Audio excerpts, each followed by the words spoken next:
съм автор на блога polinasofia.com. Днес, както вече се ориентирахте от названието на видеото, ще говорим за косата. Подготвях ви ето това богатство. Това са поддържащи продукти, които използвам в ежедневието си и смятам за наистина изключително качествени и смятам, че си струва да бъдат препоръчени.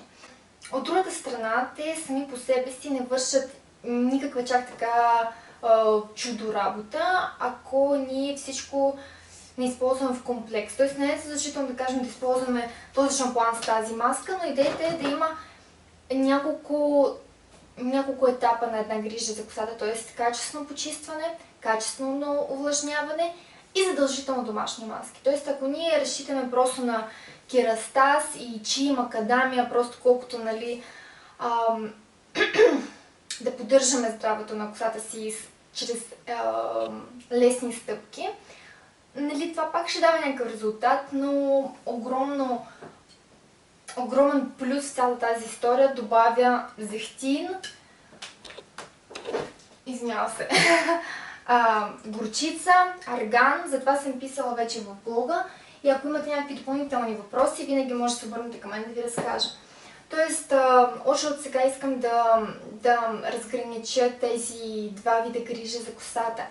Едното е поддръжка, другото е вече малко към категория лечение. Тоест, арган, горчица, зехтин, различни етерични масла и така нататък. Това много помага вече като лечение дори. А сега предлагам да ви разкажа вече за самите поддържащи продукти, които играят огромна роля в грижата за косата, тъй като ние ги ползваме на ежедневен принцип и те се натрупват върху косама. Ако са лоши, влиянието им е негативно, ако са добри, положително естествено. И така, както вече споменах неведнъж в публикациите си, аз съм голям привърженик на безсулфатни препарати, продукти за коса. Това, разбира се, касае шампуаните, тъй като в балзами и сулфати като цяло нямат какво да правят. И така, най-любимите ми безсулфатни шампуани, това са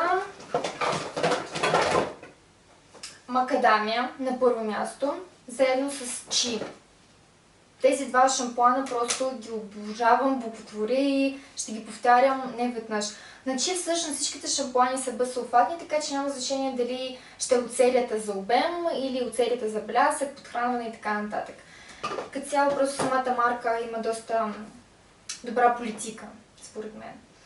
Вторият шампуан, за който споменах, е на L'Oréal и е от серията Инуа. Той е с аргановото масло, с зелен чай и е безсулфатен също. И третият шампуан, който споменах, е на макадамия. Той просто също е супер. И третият шампуан смятам за много добри. Четвъртия, който нямаме в България, е на марка Натури Сиберика, марка, която страшно много уважавам и кой знае, може би аз ще съм носителя на марката за България, щом толкова много наистина искам да ги има на пазара, а не просто да очаквам някой приятелка да ми донесе от Русия някой техен продукт. И така, това беше за шампуаните. Разбира се, те са много леки. И ако да кажем, ние използваме балсами и маски, които съдържат силикони и така нататък, т.е. малко или много запушват косъма, е добре време от време да ползваме и сулфатни шампуани, т.е. шампуани, които ще могат да измият натрупалите се химикати от косъма. Защото всичко това, което ползваме, това са нефтопродукти. В смисъл, това е всичко от нефт, това всичко е изкуствено. То наистина помага на косата, но няма как да не носи поне малко вреда. Дори ако говорим за висококачествени и доста скъпи продукти. Що касае сулфатни шампуани, доста ми допадат шампуаните на Matrix и на L'Oréal Mythic Oil. Тях ги ползвам също така винаги, когато правя домашните маски с зехтин и други масла, тъй като безсулфатните шампуани много трудно биха могли да измият една такава мазна маска. Т.е. трябва сигурно да изхабя половина опаковка иноаза да измия маската с зехтин от косата си.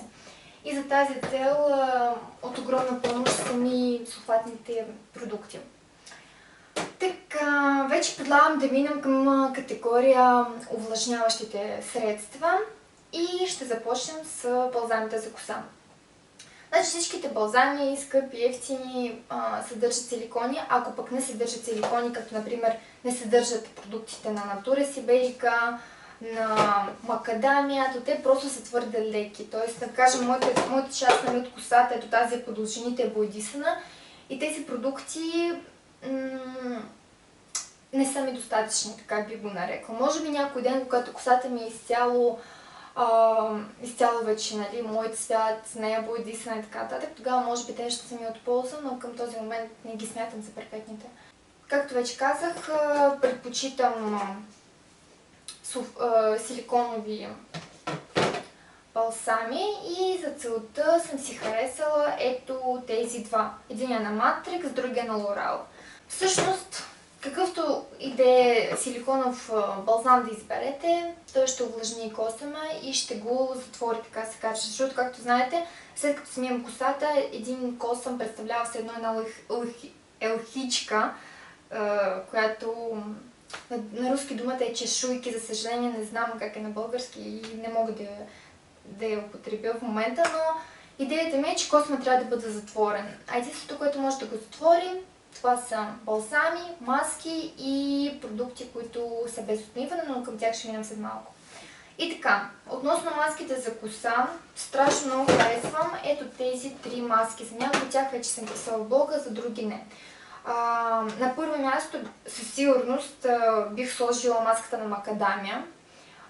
Газата Macadamia Natural Oil и е с арган и масло от макадамия и други масла. Общо взето страшно интензивна, дори ако косата ви е безумно суха, да кажем след боядисвания, най-вече изросявания, то тази маска наистина ще ви помогне. Други две много хубави маски са на Kerastase и на L'Oreal. Едната е от серия Vitamina Color и другата от серия Crystaliste. И двете маски са страхотни и така, общо взето и трите ги препоръчам заедно с макадамия, което пък смятам за задължителна. Смисъл, тя вече е в категория must have със сигурност за мен. Като, между другото, самото ми запознаване с тази маска беше започнало с ето този вид, който е колко милилитра?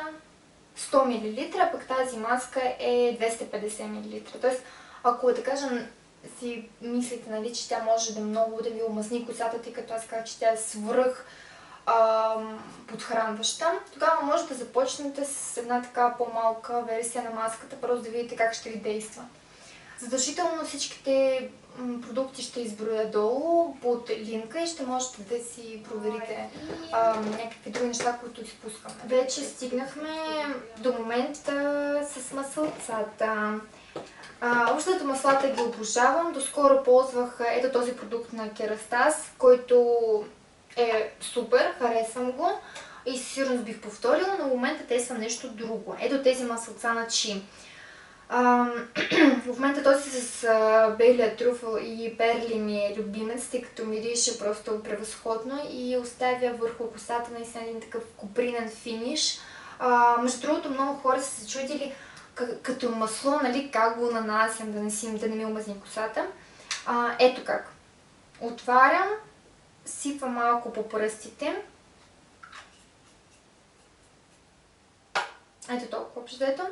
Разтривам по дланите и нанасям по дължините.